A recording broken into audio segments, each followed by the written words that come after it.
이런 플랫폼 산업의 성과 변화 참 드라마틱하죠 정말. 탄센트가 전 세계 시가총액의 6등 그리고 알리바바가 8등입니다. 그리고 예. 전 세계에서 반도체, LCD, 핸드폰 세계 1등하고 있는 우리 삼성전자가 한 12등 정도 기록하고요. 네. 제조 시대에는 큰 놈이 작은 놈을 먹었습니다. 근데 정보화의 시대에는 빠른 놈이 느린 거 먹었습니다. 정보의 속성상 타임이 가장 중요한 밸류죠. 네. 카톡의 시대에 이 네트워크 시대로 들어와 버리면 이 룰이 바뀌게 됩니다. 친구 많은 놈이 친구 적은 놈을 먹고, 그리고 친구 많은 놈이 빠른 놈을 먹고, 네. 친구 많은 놈이 큰 것을 먹습니다. 이 중국의 정부가 손을 조금씩은 다르게 보고 있다는 거잖아요. 뭐 반독점법이라든지 말씀하셨던. 지금 중국은 이제 반독점법을 왜 만들었을까? 그리고 왜 지금일까? 뭐 내년에도 되는데 네. 또한 우리가 간과할 수 없는 것은 이 미중 전쟁이에요. 중국의 인터넷 기업들이 어떻게 이렇게 미국을 제키고 저렇게 갈 수가 있었냐는 것의 비밀은 바로 만리장성이죠. 알파고하고 이세돌이 이제 바둑 뒀을 때 우리가 5대1로 졌는데 이세돌 구단보다 바둑을 조금 더 잘 두거나 뭐 이제 비슷비슷한 친구가 중국의 커제 구단이라고. 예. 만약에 커제하고 붙으면 누가 이겼을까요? 만약에 한국이나 미국에 붙었으면 5대0으로 질 겁니다. 라스베가스에서 딱 붙었다. 그렇죠. 하면은 5대0으로 질 건데 만약에 베이징, 중국에서 했다고 상하이에서 했다. 5대0으로 무조건 이깁니다. 이유는요. 중국에는 구글이 안 됩니다. 구글이 안 되면 이것은 깡통하고 같기 때문에 이게 이제 바로 그런 문제가 이제 생기는 거죠. 결국은 이게 중국이 그 인터넷 기업들, 모바일 기업들의 저런 대성공은 정부가 확실하게 막아준 철보다 더 단단한 만리장성이 이것이 네. 비밀인데, 알리바바가 전자상거래에서 1등이다 이렇게 얘기를 하지만 정말 아마존하고 붙었을 때 이길 수 있을까요? 저는 상대가 안 될 거라고 봐요. 문 열어가지고 보다 더 센 놈하고 붙여서 얘를 죽여야 될 이유가 없죠. 이걸 예. 보호하는 방법이 뭐냐면 바로 반독점법입니다. 알리바바를 죽이기 위한 법이 아니라 오히려 알리바바를 살리기 위한 법일 수 있다는 거예요. 그게 무슨 얘기냐면 앞으로 서비스 시장 필연적으로 개방해야 되고 금융하고 인터넷, 모바일 개방해야 되는데 예. 중국의 공정거래법을 놓고 보면 그 우리 같으면 이제 시장 지배적 사업자 51% 가진 놈을 제재한다. 이것이 이제 우리 상식선에서 그렇죠. 그건데 네. 중국의 그 시장 지배적 사업자를 보면 세 가지가 있어요. 네. 한 명이 51%를 가면 얘가 당연히 시장 지배적 사업자가 돼요. 한 가지고. 근데 1등하고 2등하고 합쳐가지고 3분의 66%가 되면 이것도 시장 지배적 사업자예요. 네네네.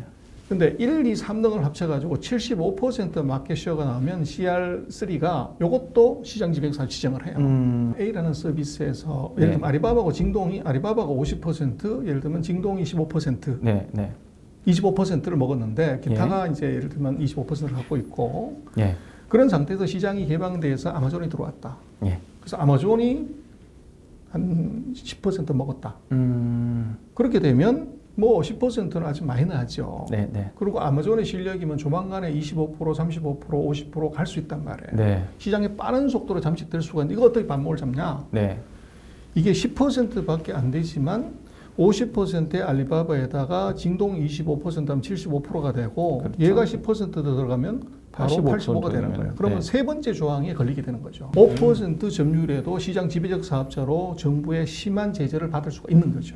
그렇게 되면 아이러니하게도 외국 기업의 진입을 역설적으로 발목을 잡아줄 수 있는 법이 반독점법입니다. 그러면 지금 말씀하셨던 뭐 알리바바나 텐센트나 또 바이두까지 이런 빅테크들이 앞으로는 어떻게 변화할지를 좀 얘기해 주십사 합니다. 인민일보가 아주 재미있는 이제 칼럼을 썼어요. 답이 뭐냐면 앨런 머스크를 닮아라. 결국은 니들 알리바바, 텐센트 정부가 보호해준 이 법의 테두리 안에서 너가 결국 한 것은 동네 슈퍼 구멍가게 다 그걸 빨아서 너가 대형이 된 것이고 이들이 이제 클 만큼 걷고 벌 만큼 벌었기 때문에 네. 너는 왜 앨런 머스크처럼 안 되냐? 이게 주문이에요. 그래서 인민일보가 쓴 그 칼럼이 제가 볼 때는 중국의 정부가 원하는 빅테크에 대한 요구사항은 이 답을 준 것 같아요. 너무나 중국적인 사업이 아닌 어떻게 보면 글로벌한 사업 그리고 중국의 소위 말하는 미엔즈 체면을 전 세계에서 세울 수 있는 그럴싸한 프로젝트에 너 올인해라. 뭐 BAT 얘기니까 다른 기업들도 한번 짚어보도록 하시죠. 뭐 알리바바는 폭락을 하는데 탄센트는 뭐 계속 올라가요. 그래서 그것은 이제 2등의 묘미예요. 중국에는 그런 말이 있죠. 1등 하면 죽는다. 그래서 텐센트가 살아남은 이유는 뭐냐면 네. 금융이었기 때문에. 그래서 고리 대금업이 없었기 때문에. 그거는 안 건드려서 그렇죠. 걸릴 거니까. 그렇죠. 네네네. 그리고 탄센트는 전자상거래가 없죠. 그렇군요. 직접적으로. 그래서 예. 정부가 지금 타겟팅해가지고 문제 삼고 있는 그 두 가지가 물론 한 쿠션 돌려서 이제 다른 전자상거래 지분을 갖고는 있지만 예. 탄센트가 직접적으로 하고 있지는 않아요. 그러니까 이제 국가의 칼날에서 벗어나 있는. 알리바바는 먼저 걸렸지만 탄센트는 일단 그걸 피해갈 수 있는. BAT가 맨 먼저 나오지만 B를 이제는 좀 봐야 될 것 같아요. 그래서 BAT 얘기했지만 최근 몇 년 동안에 AT만 있었지 B는 거의 약간 바이두는 그 존재감이, 없었어요. 예. 그래서 우리가 생각할 때는 이제 중국 검색할 때도 요즘은 바이두 안 보고 이런 거 보면 그건 누가 봐? 그러는데 이게 아니라 지금 중국 최고의 자율주행 자동차 AI의 최고 기업이 바로 바이두입니다. 탄센트나 알리바바는 왜 자동차를 이걸 자율주행차를 안 하지? 그게 네. 비밀은 바로 정부가 교통 정리를 해준 겁니다. 그래서 예를 들면 이제 그 알리바바 같은 경우는 스마트 시티. 예. 여기에 이제 스마트 시티는 딴 놈이 못 건드리는 거죠. 탄센트 같은 경우는 메디컬 시스템. 이거 네. AI는 이제 이 탄센트가 통신이 해라. 독점적으로 하는 거죠. 예. 그러다 보니까 초기에 과도한 경쟁 또는 이제 과잉 투자로 인한 비효율을 없애놓은 겁니다.